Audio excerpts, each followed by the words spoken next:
তো দেখো এই পার্টটুকুর মান নির্ণয় করতে হলে এটার একটা মান আগে আমরা ধরে নিব।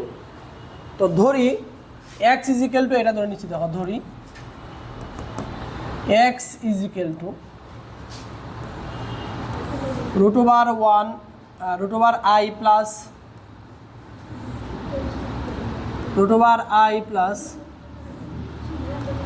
Root over i plus dot dot dot dot infinity পর্যন্ত।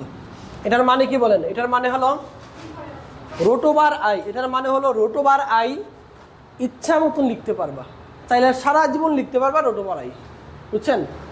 দেখো root over i plus root over i plus root over i plus the infinity, এর মানে কি রুট ওভার আই ইচ্ছা মতন সারা জীবন লিখতে পারবা। ওকে, তো আমরা এক্স ইজ ইকুয়াল টু ধরছি এটা, তাহলে এক্স এর মান যেটা বের হবে এটাই হলো এই সম্পূর্ণ রাশিটির মান, ঠিক আছে? ওকে, এবার বলো কে বলবা? সামিয়া বলো, বলো এটা দেখার পরে আপনারা কি করতে ইচ্ছে করে বলেন? কি করব আমরা? উভয়পক্ষে বর্গ করে ফেলবো, বর্গ মূল নয়, বর্গ করব। কি করব? বর্গ করব। বর্গ করলে কি হবে বলেন?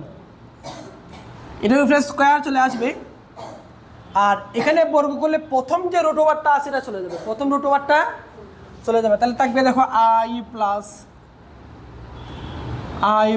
রুট ওভার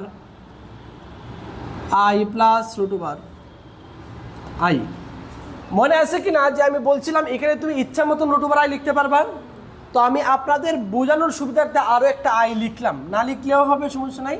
তো আমি লিখছি আরও একটা আই, তারপরে প্লাস ইনফিনিটি পর্যন্ত এটা আছে। এইটুকু পর্যন্ত কেউ না বুঝলে একটু বলেন আমাকে, বলো বলো বলো বলো, বুঝছো এইটুকু?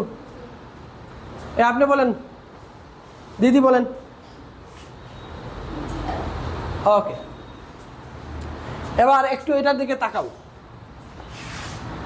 এবার এইটার দিকে একটু তাকাও, এই পার্টটুকুর দিকে একটু তাকাও। তাকাইছো? মায়ার নজরে তাকাও, মায়া, ভালোবাসার নজরে তাকাও, ঠিক আছে? তাকাইছো নি? আচ্ছা, এবার এই পার্টটুকুর দিকে একবার তাকাও তো দেখি, তাকানো হয়েছে? কি বুঝলা? দুটোটা একই জিনিস, তাই না? তার মানে এইটার মান যদি এক্স হয় তাহলে এটার মান কি হবে? এক্স হবে। তার মানে এই পার্টটুকুকে আমরা লিখতে পারি, দেখো এই পার্টটুকুকে আমরা লিখতে পারি, দেখো যে x square is equal two I plus, এটাকে আমরা কি বলতে পারি? এক্স বলতে পারি। এটাকে বুঝছেন না আপনারা? বেশিরভাগ স্টুডেন্টই বাসায় যেতে বলে ফেলবা এটা এক্স কই থেকে আইলো পরে আর খুঁজতে পাইতে না। আবারও বলছি, দেখো এই যে এই পার্টটুকুর মান এক্স, আর এখানে এটাই মূলত আছে, এই জন্য এটার সমান আমরা কি বসাইছি? এক্স বসাইছি, ঠিক আছে? হ্যাঁ, ওকে।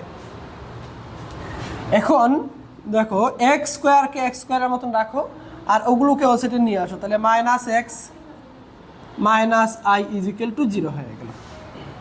এইটুকু বুঝছো? এবার এটাকে আমরা সমাধান করে এক্স এর মান বের করে ফেলবো। তো এটাকে আমরা কিভাবে সমাধান করব? দ্বিঘাত সমীকরণ সলভ করার যে সূত্রটা আমাদের জানা আছে, দেখো a x square plus b x plus c is equal to 0। এটা সমান আমরা কি জানি বলো তো দেখি? X is equal to minus b, কি minus b plus minus root over b square minus 4ac/2a। এটা হলো সূত্র। তো এক্স স্কোয়ারের সহগ যেটা, এটা হলো ইয়ে, এক্স স্কোয়ারের সহগ যেটা, এটা কি ইয়ে, এক্সের সহগ যেটা, এটা হলো বি, আর বাকিটা হলো কনস্ট্যান্ট, ধ্রুবক, বা যেটা আমরা সি দিয়ে প্রকাশ করছি। তাইলে এখানে এক্স স্কোয়ারের সহগ কত আছে বলো তো দেখি? 1, তার মানে এর মান হলো 1। এখানে এক্স এর সহগ কত আছে বলো তো দেখি? -1, তার মানে বি হলো -1। আর সি কত বলো তো দেখি? সি হলো -i। এবার দেখে দেখে আমরা ওই সূত্রটা অ্যাপ্লাই করব।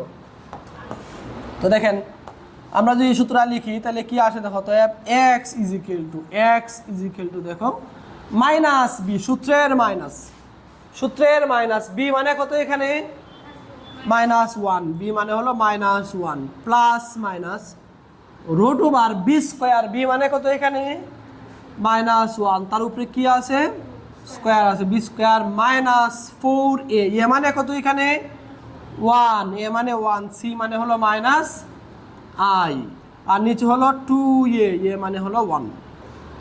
এবার একটু খেয়াল করেন, দেখেন তো এই যে মাইনাসে মাইনাসে কি হয়ে যায়, তাইলে প্লাস 1 হয়ে গেল এখানে, প্লাস মাইনাস। এবার দেখেন 1 স্কোয়ার মানে 1 না, মাইনাস 4, এটা দিয়ে গুণ দিলে প্লাস 4i হয়ে যাবে, বাই নিচে হয়ে গেল 2। এটাই হলো এক্স এর মান। এটাই কি এক্স এর মান। এক্স এর কয়টা মান পাইছি আমরা এখানে? 2টা মান পাইছি। কোথায় বুঝো নাই বলো, কোন অংশ বলো? 2 নাম্বার লাইন। আচ্ছা এটাই যে এটা বুঝছো কিনা আগে বলো। এটা সূত্র, এটার প্রমাণ আমরা পরের অধ্যায়ে দেখা করব। বহুপদী ও বহুপদী সমীকরণে এটার প্রমাণ সহকারে আমরা আলোচনা করব। জাস্ট তুমি একটা দ্বিঘাত সমীকরণ সলভ করতে হলে এখানে যে চলক আছে বা ভেরিয়েবল আছে এটার মান কীভাবে আমরা বের করব। X is equal to minus b, b মানে কি এক্স এর সহগ, বি মানে কি বলো এক্স এর সহগ। তাহলে এখানে এক্স এর সহগ কত আছে বলো? -1 আছে না এক্স এর সাথে, আর এ মানে কি বলো এক্স স্কোয়ারের সহগ বলো, এ মানে, তাহলে এক্স স্কোয়ারের সহগ এখানে কত আছে? +1 আছে। আর সি মানে এই যে সি মানে এখানে কত আছে বলো? -i। এবার দেখে দেখে আমরা ওই সূত্রের মধ্যে বসাই দেবো। দেখো এখানে মাইনাস আছে প্রথমে, এই যে মাইনাস দিলাম প্রথমে, এরপর মাইনাসের পরে কে আছে বলো, জুড়ে বলো। মাইনাসের পরে কে আছে? বি আছে, বি এখানে কত বলো? -1, এই যে -1 লিখছি। এরপরে সূত্রের মধ্যে কি আছে বলো? প্লাস, মানে এই যে প্লাস মাইনাস দিলাম। এরপরে কি আছে বলো? √2 আছে, √2 দিলাম। বি মানে কত ছিল? -1 ছিল, -1, এই যে বি স্কোয়ার -4, সূত্রের 4, এরপরে কি আছে এ মানে কত এখানে 1, সি মানে কত এখানে -i, নিচে কি 2a। এবার বুঝছো নি? ওকে, থ্যাংক ইউ। আচ্ছা